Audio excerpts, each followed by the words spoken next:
You see, we have like 3 different ranges inside that kind of distance here. The very first distance we like to have is always No Kamae. So put your hand, you see this is a No Kamae position.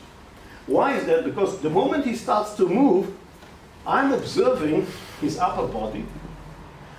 If he has a weapon or not, I don't know. I know which hand will attack first, how he would step, what he would do.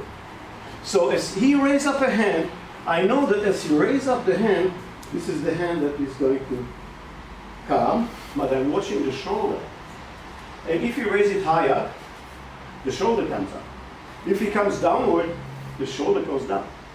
Means according to the attack, if I stand here and I want to attack and I raise a knife, or I step from under, so here the shoulder goes down, here the shoulder comes up. If it's this hand, it's just over here as well. So I'm watching that kind of side bend in his body. It projects already. Now, I need to have a distance that if he comes towards me, there is one step that he does before he hits the target. If I stand very much here, I have much more difficulties to control his move. It's also a situation we practice. But if there is a situation of danger, you push him away for such a distance like No Kamae. That's exactly the distance here we are looking for. Why? Because in this distance you have better control. So first of all, you know, the situation is here. Just push him. Okay, now you're ready. So he's attacking, and now you can go and see what's going on here. So you can hit. You can hit. You hit again. You hit there. You hit there. You hit there. You kick, and then you go. So do it slowly. There are ranges, and the ranges is good to have. So the very first range, just to repeat that, so it's clear, is the range of the No Kamae. It's a long distance. And you always want to maintain your opponent in this range. Why? Because that's a range you can respond better. You can still maybe escape if it's necessary. You can also see other people. So you're not just standing there, but you're moving. As you move, you scan the room. You have one Gegner in front of you, but you look for the others. And if your head is always maintained like that, so you don't have the blick of other possibilities. So you are constantly not staring at him, if that's the potential sense of one. So you don't stare at him, but you maintain the distance. So you see, this is already too close. That's already in a fighting range.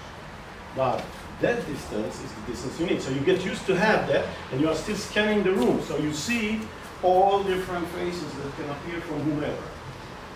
And then if he's getting close to you, you can also mimic his stepping till that is the time that you are entering and countering. So you are observing him, not by caught in his reality. He can make faces. You know that no matter what face he makes, you're going to smash this face. You understand? It's not a matter of what kind of a face he would have. It's not, you're not clinging to his expression. You are fixed on the idea that this guy is going to come down. And, if necessary, his friends too. And that's your mentality. All right? Now, so just this is the thing. The second thing is when you're already in this range here, so you want to have attack on different sections. Same about the leg. It's raised and kicks, so it's also straight leg. So it's also here and here and there. Now we were going over this, but same story can be on other parts.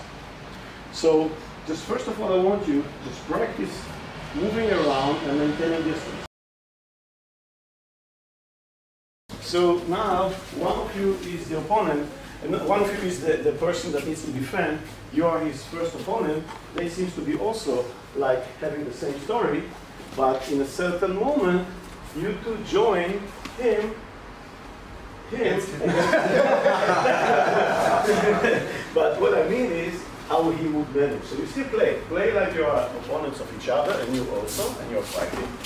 Okay. And you build your scenario that when there will be a clapping, you will be able to make it happen.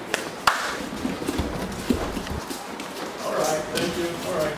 You understand? The idea is to be awake. Now he knew, Marco knew what's going to happen. That those two other guys seems very naive, playing themselves, can be his opponents. You understand the idea? or the knife? She didn't understand. Yes. Okay, great. So it's a simple thing. It's just the idea that you never know who is your opponent. Okay? You have to train that. You have to get this mentality. You don't know who's friend, who is opponent, ever. You are in a fighting condition, you are open to all possibility of changes. So nothing should surprise you. It's very simple.